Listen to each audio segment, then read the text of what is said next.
and welcome to day 2 of the Online Teaching Institute. I am Dr. Cosette Lemelin. Please feel free to call me Cosette.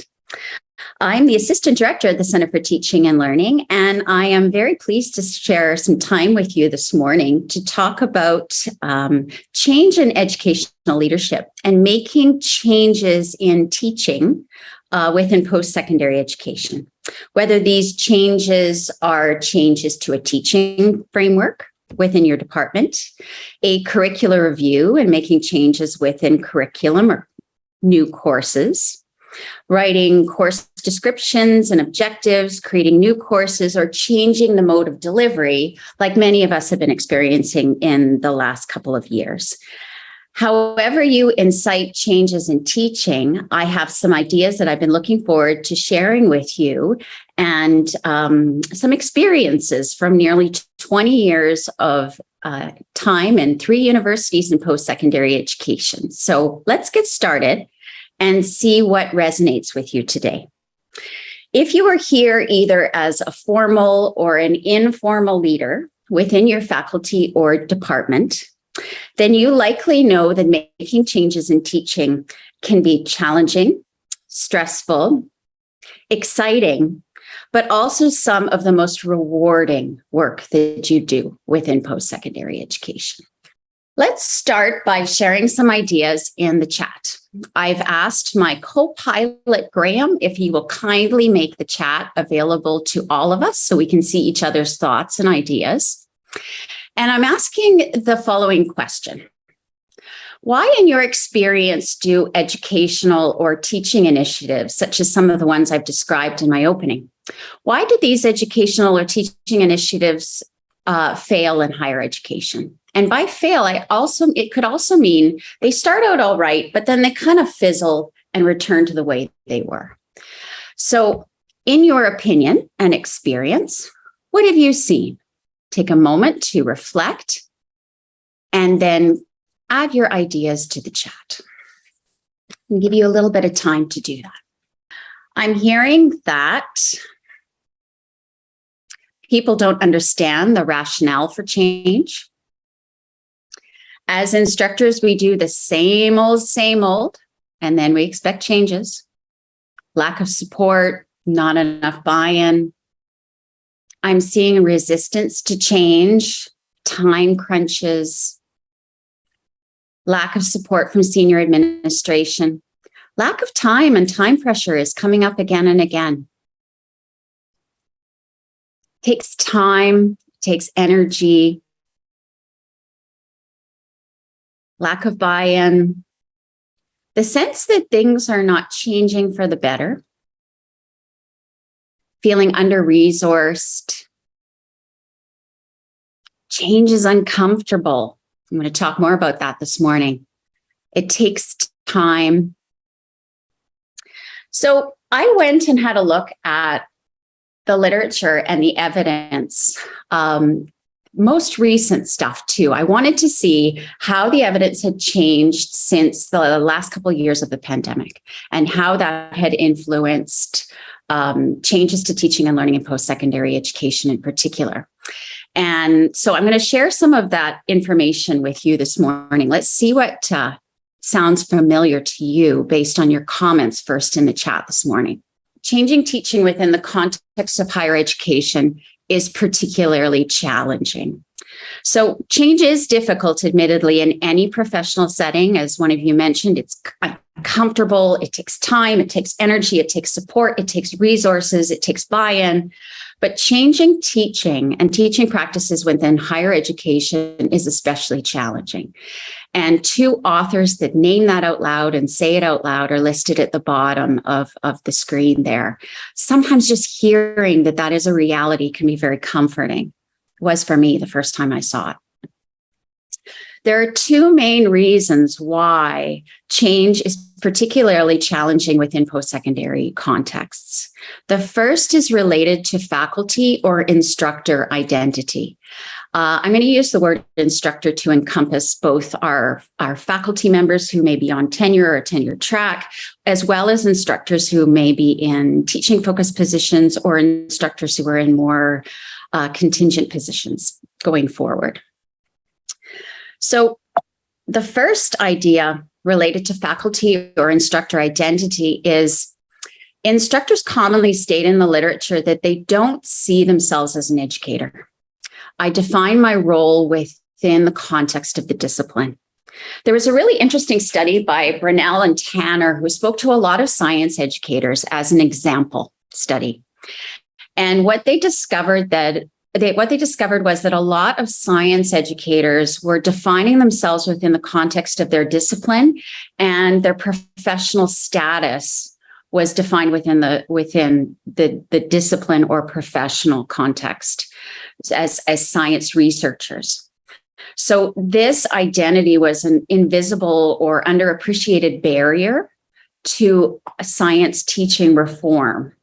Because scientists in this example were trained in an atmosphere that defined their professional identities primarily in terms of research, to the exclusion of teaching identities.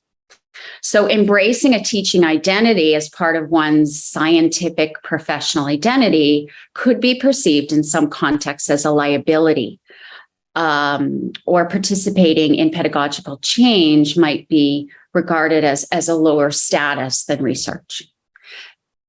Take a moment to think about whether that is also something you've experienced within the context of your own discipline.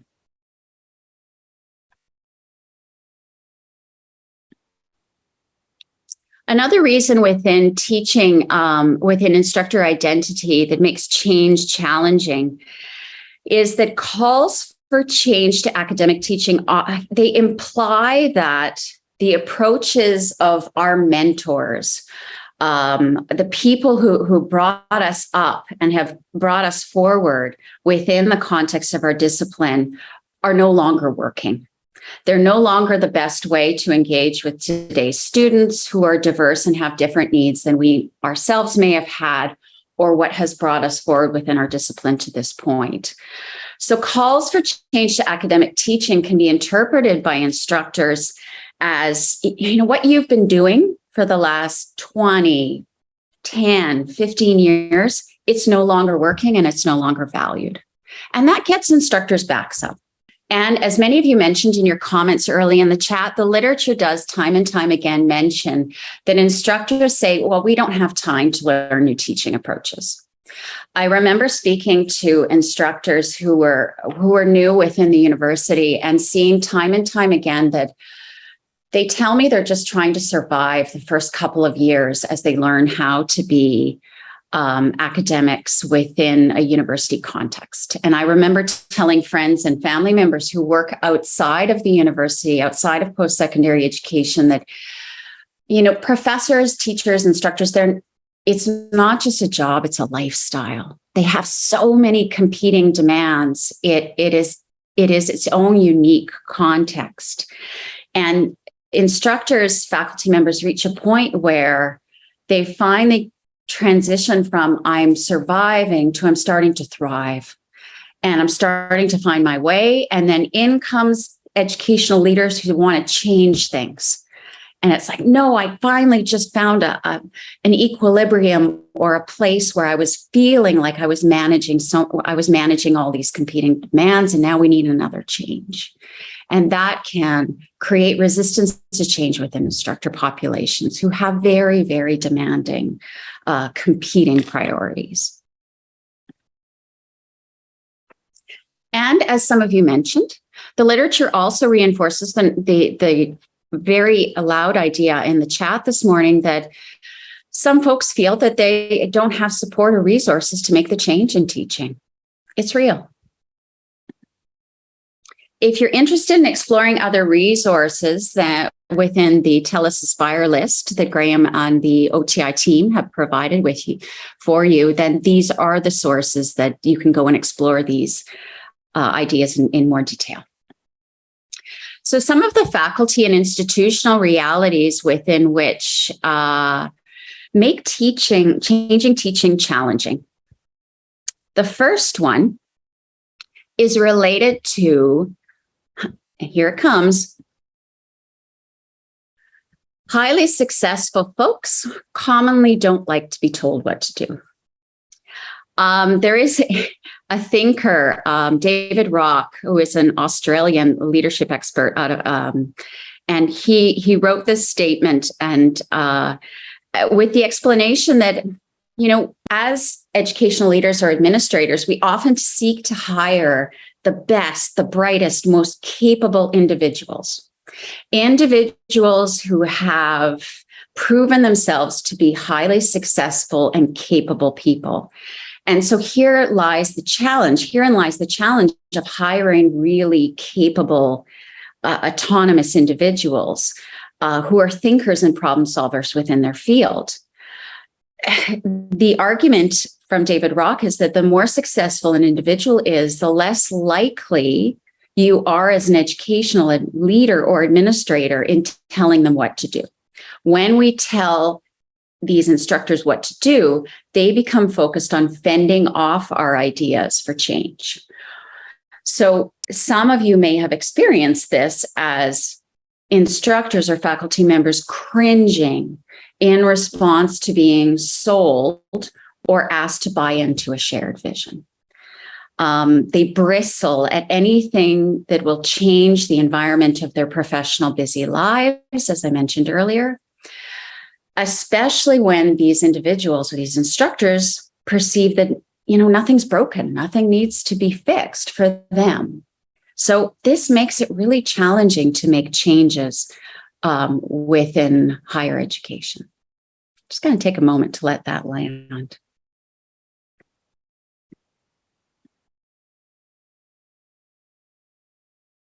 So often, some of you mentioned in the chat, educational leaders experience resistance. So this is that getting defensive and not buying into that shared vision. Another reason that educational change is difficult within our context is we work within a context where the shared governance model exists, but within a very real hierarchy. So within universities, the expectation is there's participation in decision-making, and that all relevant interests or voices, the folks we often call stakeholders, will be represented, including students' voices. But when it comes right down to it, there are still hierarchies within the shared governance model. And some of these decisions are, as I often hear, above my pay grade, or I don't have all the information I need in order to make that decision. So it's very tricky because we encounter resistance often when administrators are asking for input, but these administrators are ultimately responsible for stewarding that change within the specific context of a department or faculty. So this is particularly challenging when cultivating change and creating change. Another reason that change can be challenging, something very real that's often not talked about, is that academics who take on administrative roles as formal educational leaders or educational change makers are often viewed by their peers, by faculty or instructors, as untrustworthy. So when academics take on roles that are highly administrative, involved in educational change, some instructors will interpret that as these individuals having gone over to the dark side. And what I mean by that is they are no longer part of the collective. They have gone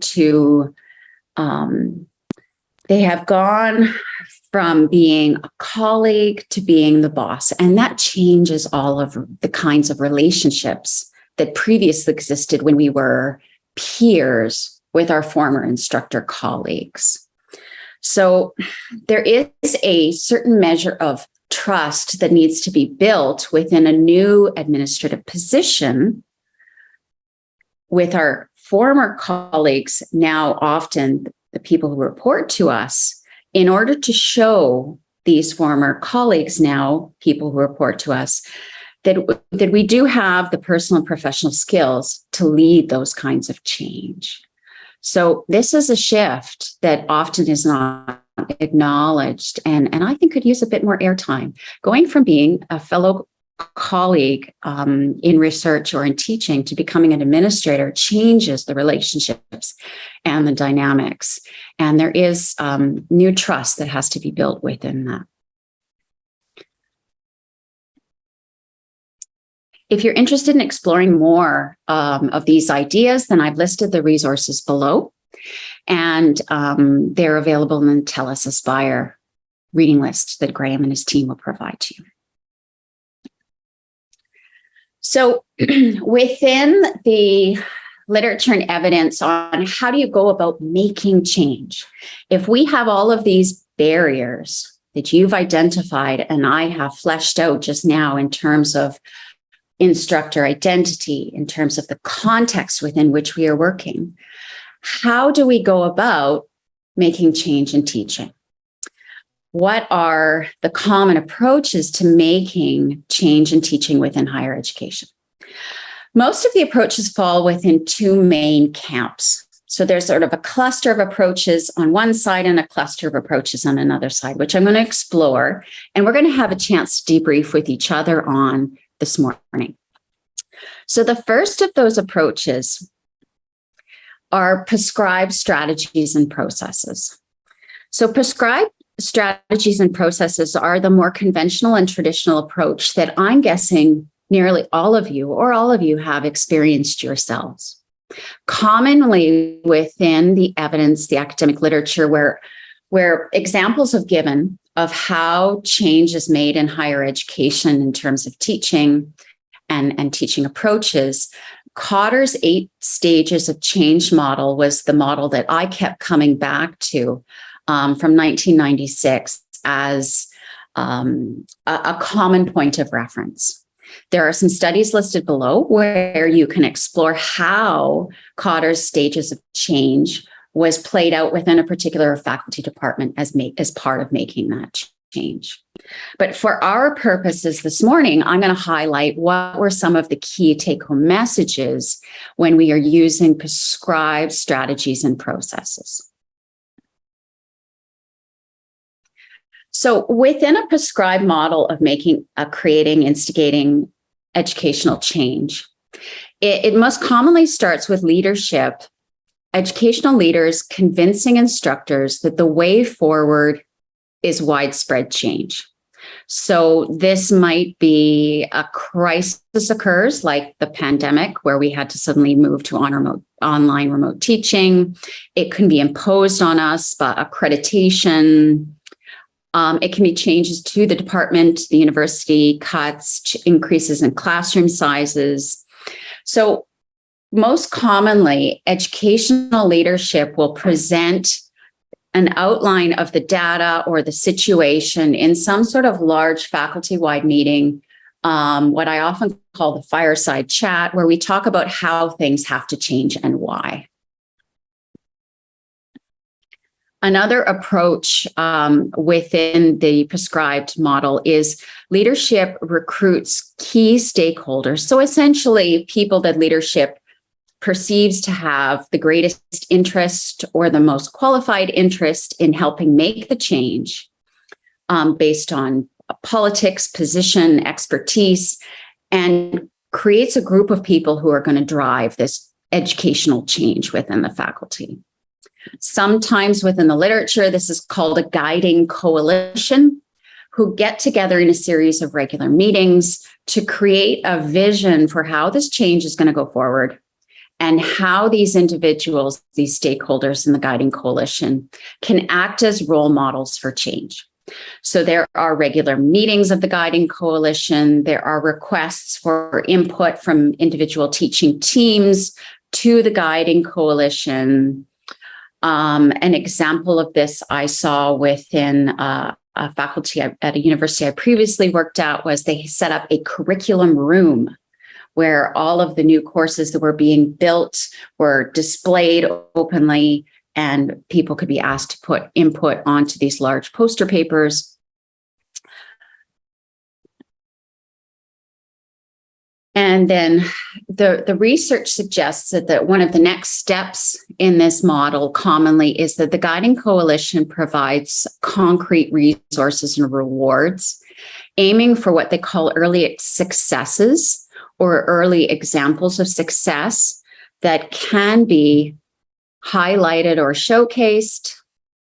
And then folks who are considered onboarded into this change then start the momentum for driving that change forward until it becomes a norm within the culture or the department.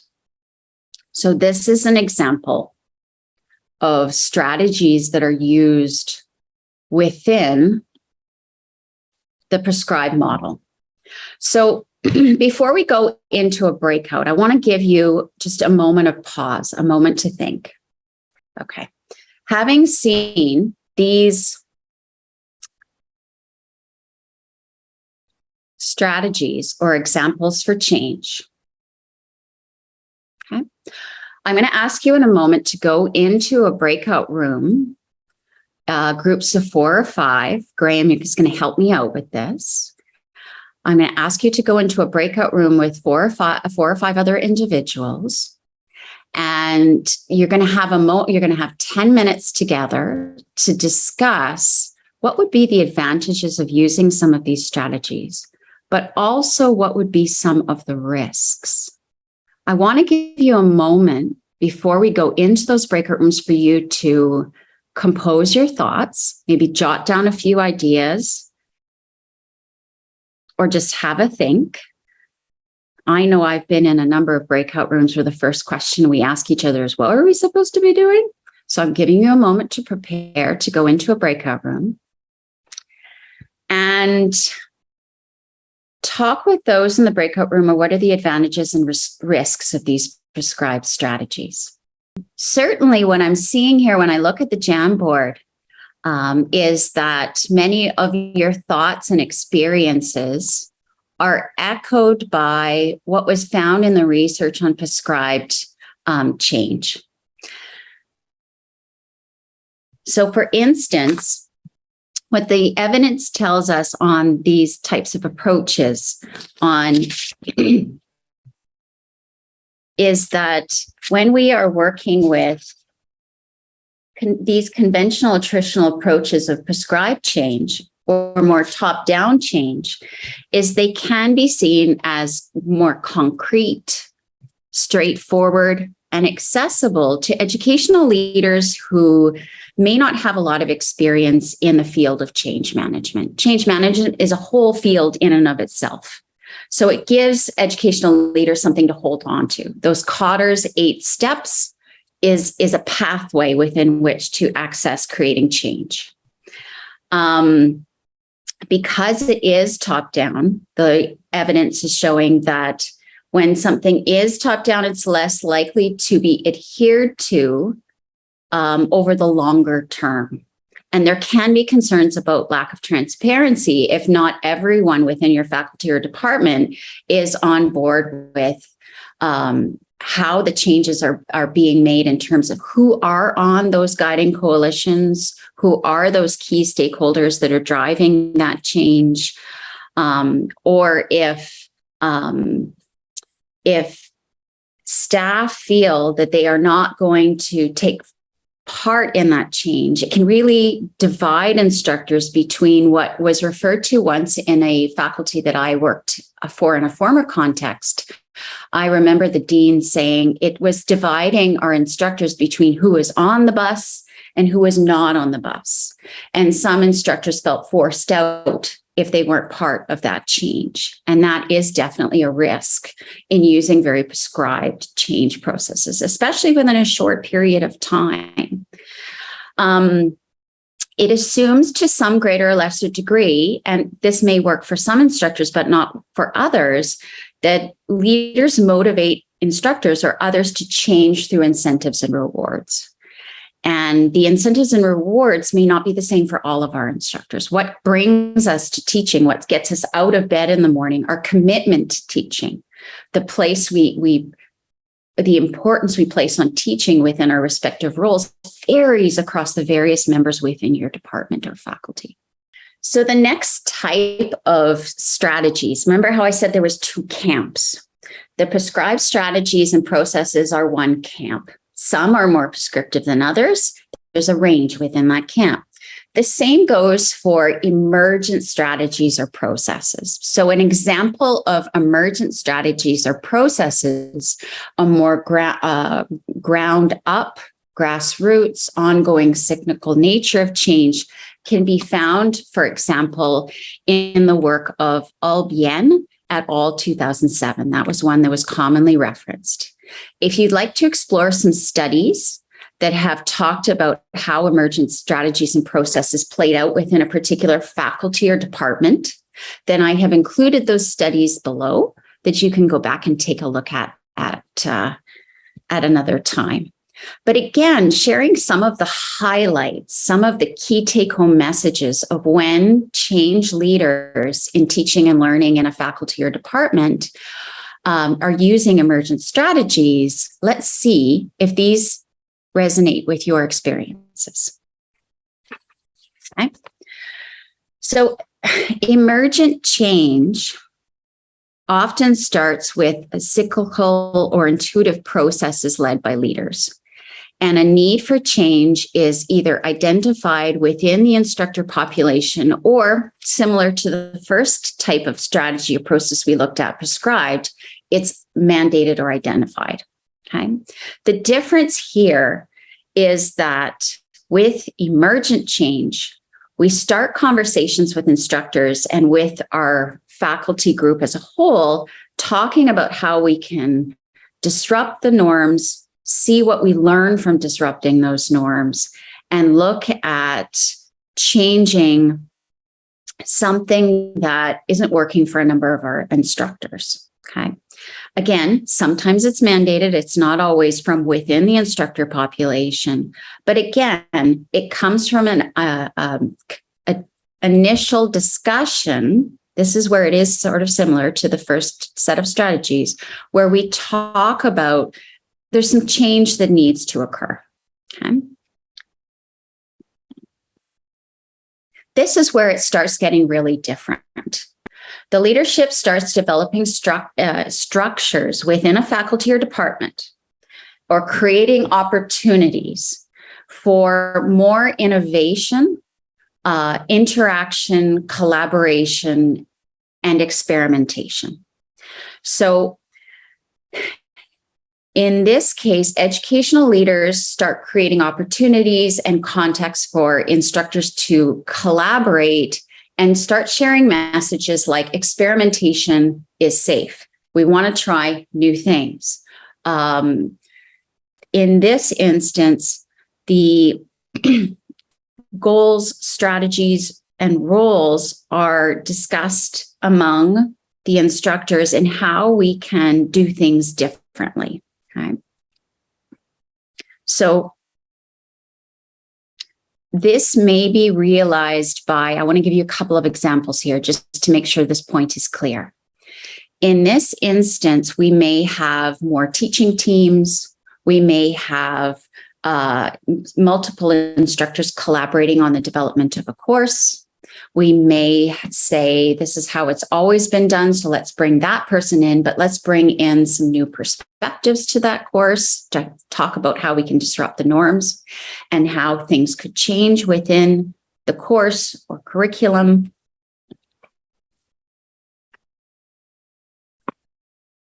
There is, in this instance of emergent processes, a spirit of communication that is constantly reinforced, where if things don't work out, that's okay. We're learning, we're trying, we're risk taking. And that means that there's going to be things that we have not go well. There are things that we are going to have well, but what can we learn from that?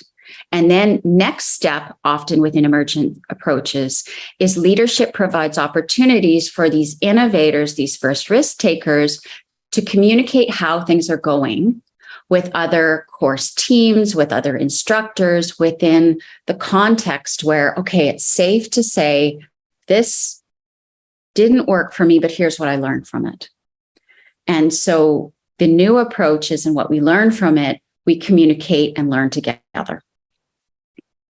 So in an example from previous faculty where I worked, this was a series of lunch and learns where a new course approach was discussed in terms of what was working, what wasn't working, what sort of worked, what could be improved on an ongoing basis throughout the new offering of a course, as an example.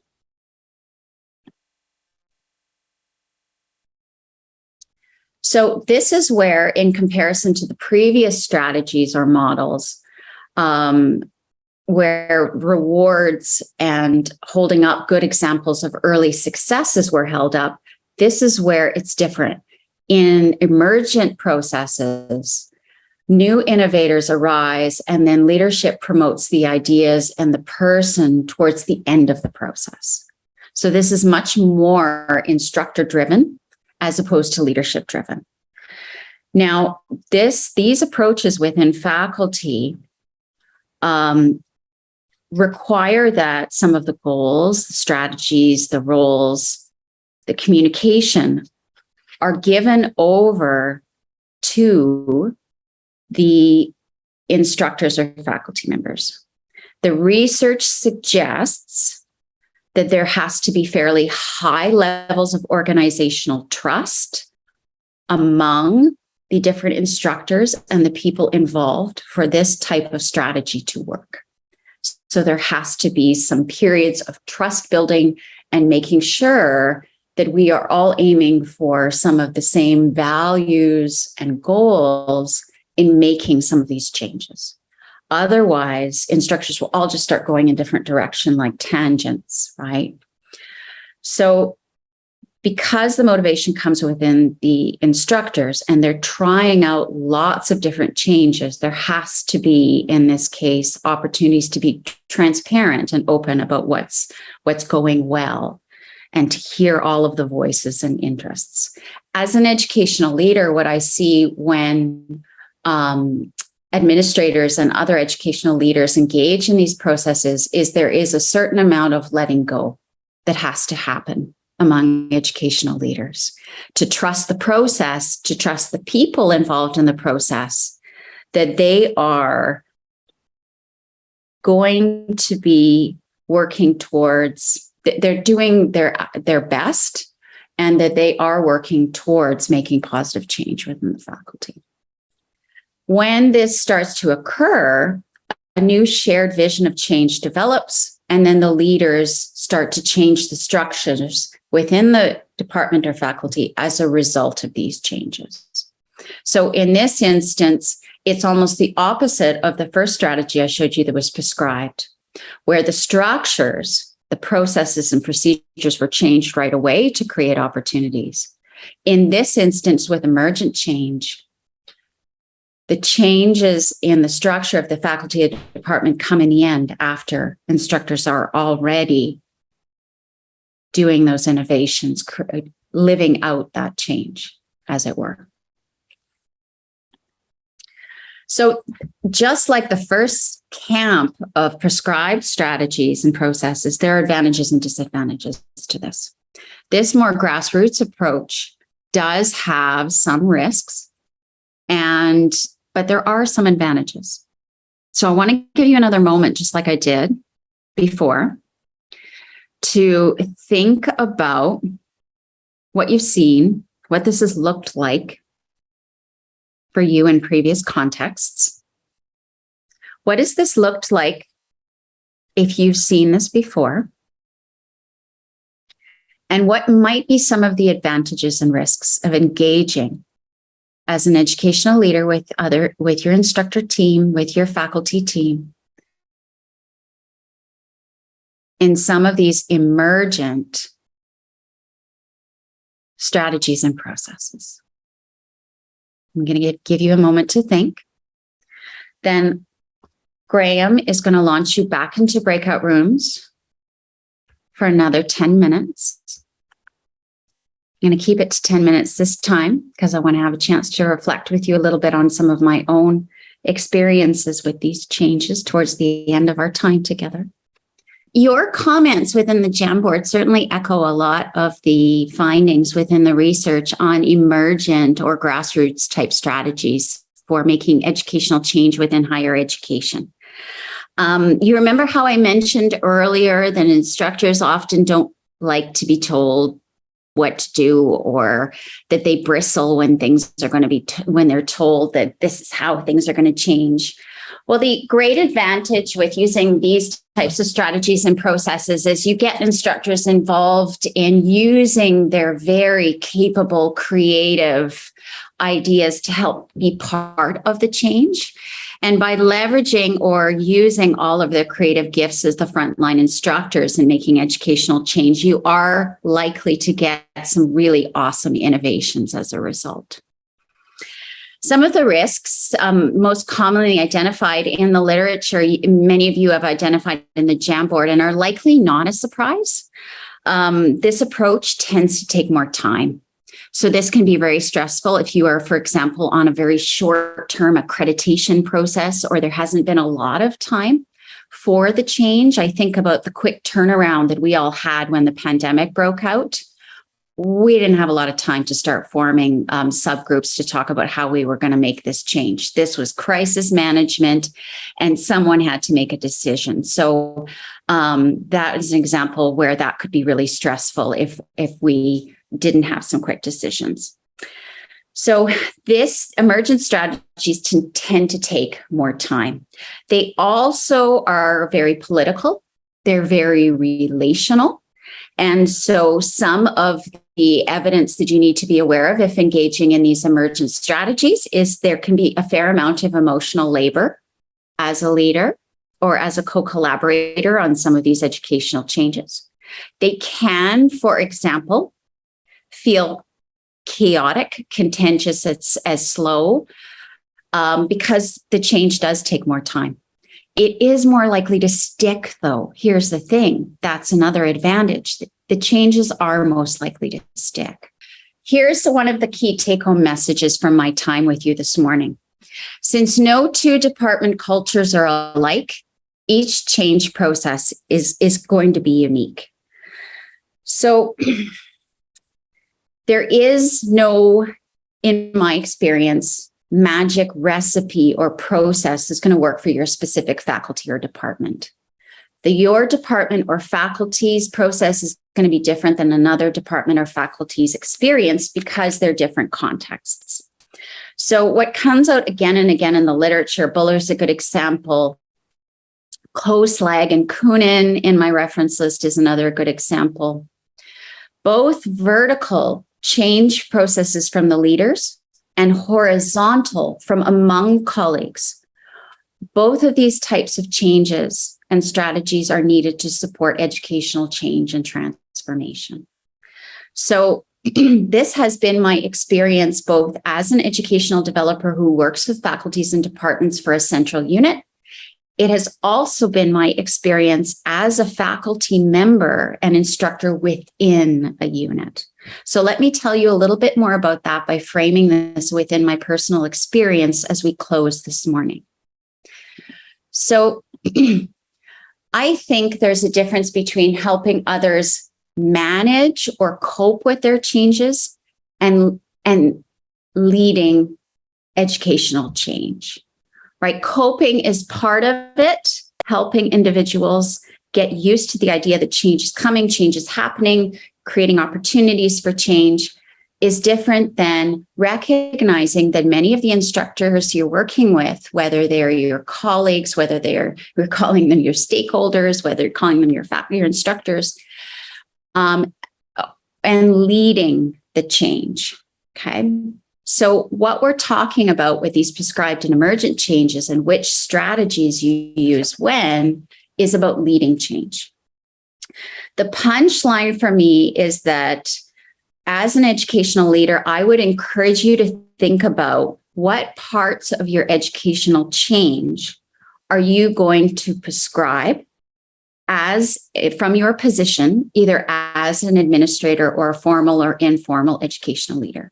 What parts are you going to prescribe and what parts are you going to do emergently?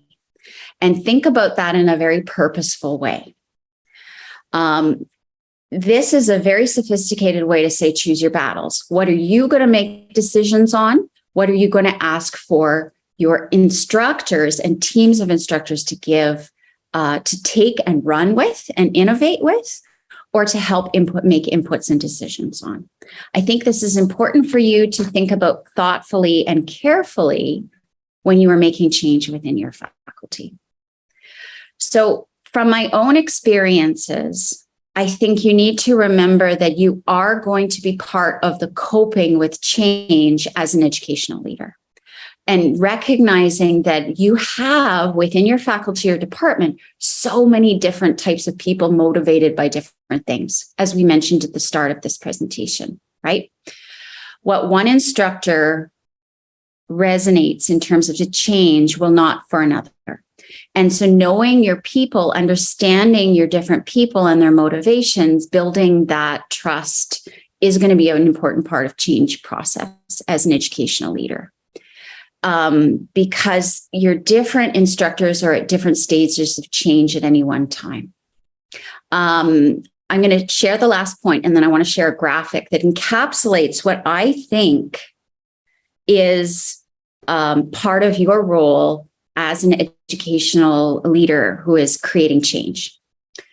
My last point is there's no such thing as over communication. And why is there no such thing as over communication? Let me show you my graphic. I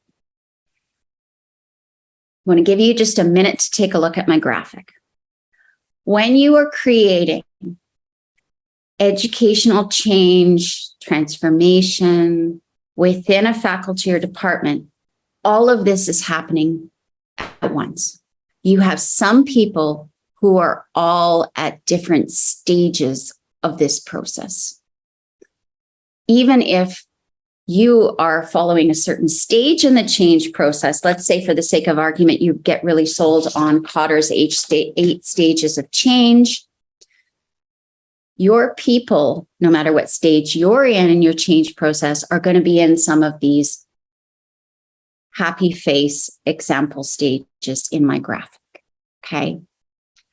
And so as an educational leader, spending time with your different instructors and to get a sense of where they are within the change. Are they still in denial that the change is happening? Stage 1. Confused. Why is this change even happening? I need to communicate again and again and again and again why the change is happening. Are we in a place of anger, blame, defensiveness, what one author called the opera house of emotions, where you have to recognize as an educational leader that there is a bit of drama happening in response to the change? Are we in a place where we are showing some resistance and having trouble letting go what one author called the graveyard of old habits? We want to go back to our old habits. Or are we starting to make some of those early gains and feel optimism that everything is going to be okay? This is part behind those strategies of managing educational change. And I have experienced within my own work that academia needs to have that emotional labor and that time behind the scenes with people alongside concrete changes and strategies like I talked about today. So keeping this graphic in mind. You know, this is one of the first opportunities I've ever had to provide a session related to educational leadership. And speaking to